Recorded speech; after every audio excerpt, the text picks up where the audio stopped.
Hi and welcome to RICS, and in this video I will walk you through how to set yourself up on the RICS assessment platform, the functions and steps you need to take to submit your submission.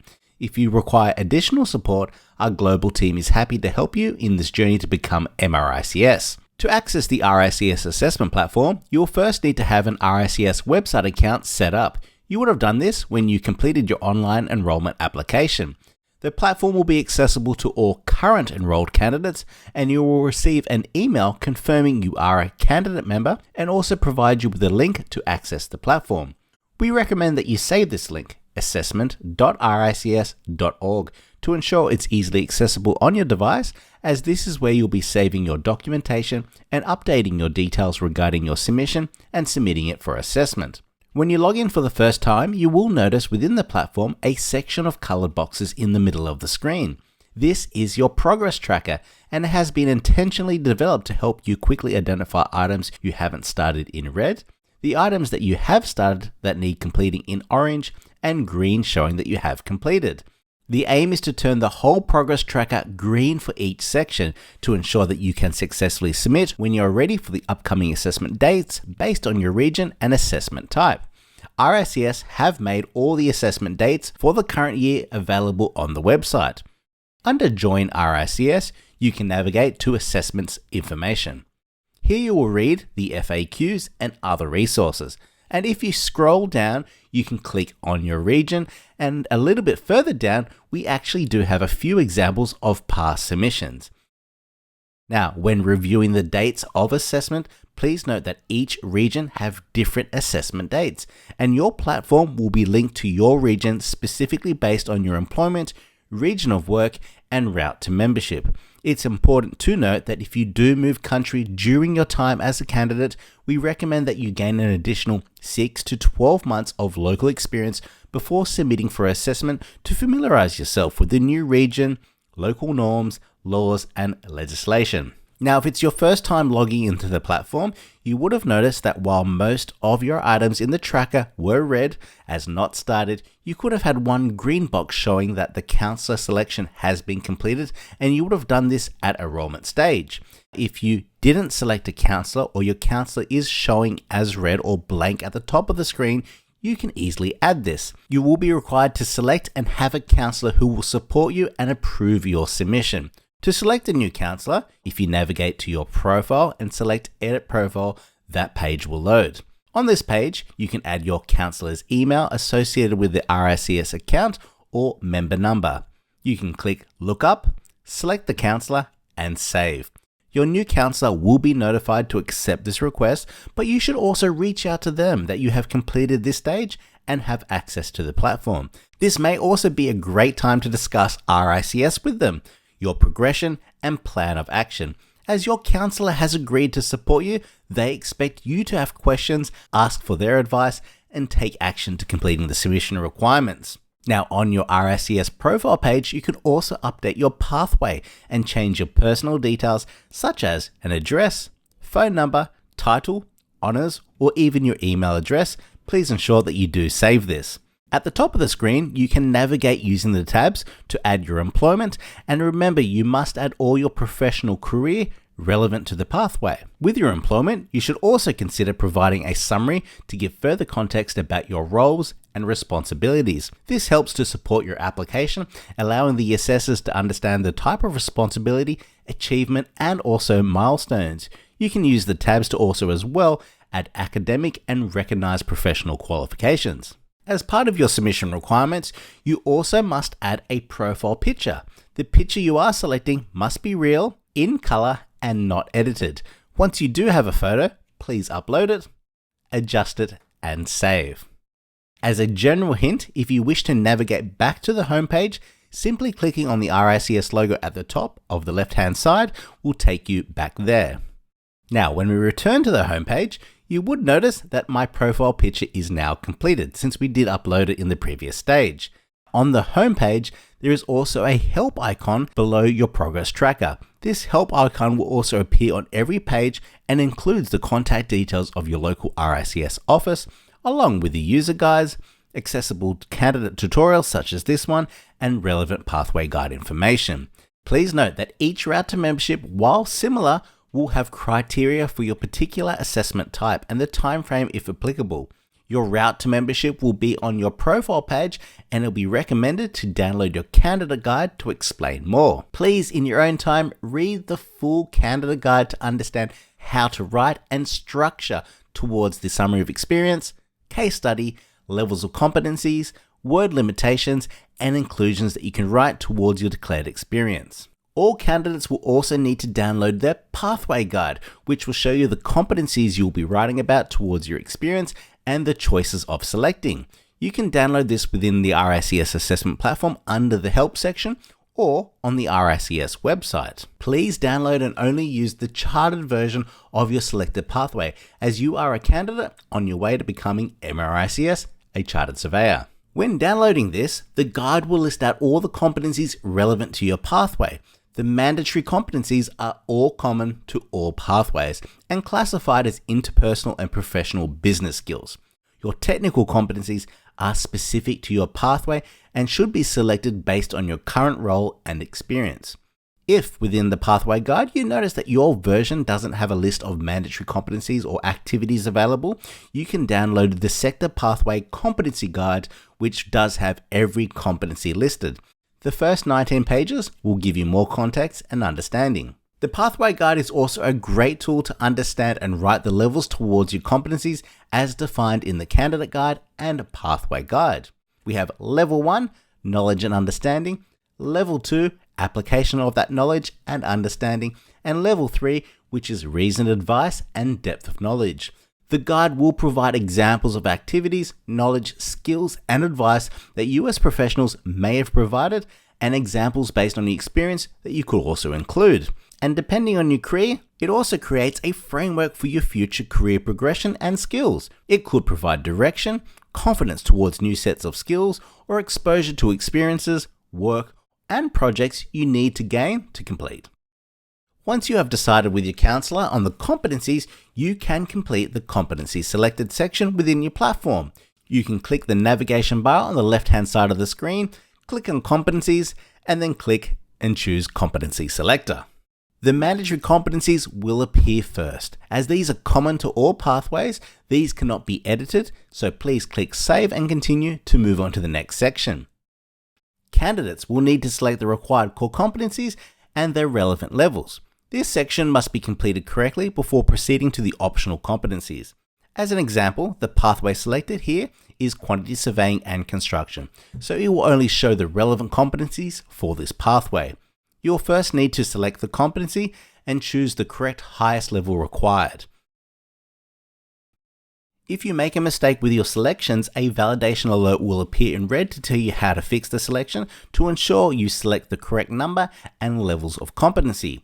Once the core competencies selection is corrected, you'll be able to move on to the next screen. This will allow you to select your optional competencies, and depending on your pathway, you may also find that there is another screen where you can pick your optional plus competencies, and there will be guidance on this selection within your pathway guide. Once you have selected all the competencies correctly, you'll be able to review and double check the selections being made. There is an edit button there if you wish to make any changes. To turn this green within your progress tracker, you need to ensure that this section is saved. For APC 24 and APC 12 structured training candidates, inbuilt into the platform is a diary feature that you need to be completing. For APC prelim and APC non-structured candidates, there is no requirement for you to complete the diary, and this will not show in the platform. In the menu bar, select diary and navigate there. To insert a new diary entry, please click on New. Choose the relevant competency name and level from the drop-down menu. Use the plus and minus symbols to allocate the number of days that you want to add, and give the entry a title. These diary entries are then saved on the screen in date order. For all candidates, you must be using the official RICS templates to complete the summary of experience and case study. You can access this page by choosing either the navigation bar on the left-hand side or by clicking on the colored box in the progress tracker. Please note, you will need to download both the summary of experience and case study template. When you are happy that it is complete, or you're requiring a review or feedback from your counselor, you can click Browse and upload a copy into the platform. The platform will only accept PDF versions though. click on the Request Review to submit this to your counsellor for approval or feedback. Please note that clicking the Request Review will lock the functionality of uploading a new version until your counsellor has given feedback or approval of your documentation. We recommend, prior to submitting or requesting reviews of your documentation, that you connect with your counsellor and advise when you are planning on submitting these items and require their assistance. This is all part of great communication skills and ensure timely action is taken on their behalf to assist and support you in this journey. At this point, I would also like to drop a reminder that if you are using plans, drawing, pictures, graphs to support your case study in the appendices, please bear in mind the size and how readable these will appear to your assessment panel when they are receiving the submission online. Try and keep everything relevant, clear, and concise. Do also know that when you do decide to submit for assessment, the platform will pull all the information from your profile, such as your employment, the templates, CPD, and other information saved into the platform. RICS expects that you write everything professionally and due care is taken regarding all your grammar and spelling. You can download and see how this information will appear by selecting Preview Submission, which is below your progress tracker on the platform homepage. All candidates must successfully complete the Professionalism module and test. The test can be reached within the navigation bar or by clicking on the colored box on your progress tracker. This will link and take you directly to our online academy and you'll be logged in automatically. If you do need to log into the system, it's the same email and password for the platform. For assessment purposes, you are required to complete and pass this test, and you may retake this test every 24 hours if required. The test must be completed within a prior 12 months period before applying for assessment, but we also do recommend that you revise and revisit the professionalism documents prior to sitting for your final assessment interview. Once completed, it may take up to 1 hour to reflect in the platform. As a regular action item that you will need to complete, it is continued professional development or CPD that must be logged within the platform. CPD ensures that you continue learning and improving your skills and knowledge throughout your working life. This can include attending conferences, taking courses, or reading independently. It's up to you what you decide and what kind of CPD you want to do, as long as it's relevant to your job and pathway. All candidates must complete the minimum hours required by their assessment and period. You can log all these activities from either the navigation bar on the left-hand side or by clicking the colored box on your progress tracker. Click on New and you can enter the new entries. You will need to give the entry a description, select the status, whether it's planned or something that you've already completed, a date and how many hours you'll be claiming for that activity. You will then need to select whether it is formal or informal, remembering that a minimum of 50% of activities need to be formal. Please remember, for those activities that you have added as planned, you will need to go back in and select completed for the platform to calculate those hours towards your submission requirements. The CPD homepage will show an overview of the hours recorded and the list of activities for that calendar year. All CPD hours will be calculated on a rolling period, and only completed CPD hours appearing in the prior 12 months period will be calculated at the date of submission for assessment. For all APC 24 candidates only, it will be calculated for the prior 24 months period at the date of submission towards the minimum hours required per each year. You can read more about this within your candidate guide. Once you have completed the criteria for your assessment type and any timeframe requirements along with turning your progress tracker green, your counsellor will need to approve you for the final assessment. This is your approved by counsellor. Before requesting this final approval from your counsellor, please take the extra care in regards to how professionally written your documents are. While the counsellor is there to support you, this is your submission, and your attention to details regarding the word limits, grammar, and spelling is all the candidate's responsibility. On the RICS website, we have an additional step where you can download a checklist to ensure you have completed and reviewed your submission. This will be found on the RICS Assessments information page and by clicking Apply for Assessments to provide you more details on this process. And if you scroll down, you'll be able to see the checklists. When you notice that all your submission requirements are showing as completed and you're ready to submit for assessment, the final action is the declaration. Only once everything else is completed and showing in green will this be accessible to you. If you are unable to proceed, you will need to contact the RICS regulation team for further information on your next steps.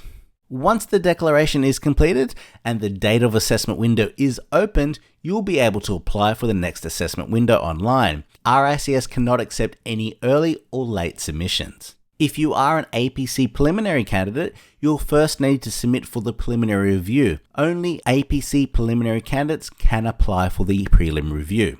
All other routes to membership will be applying directly for final assessment.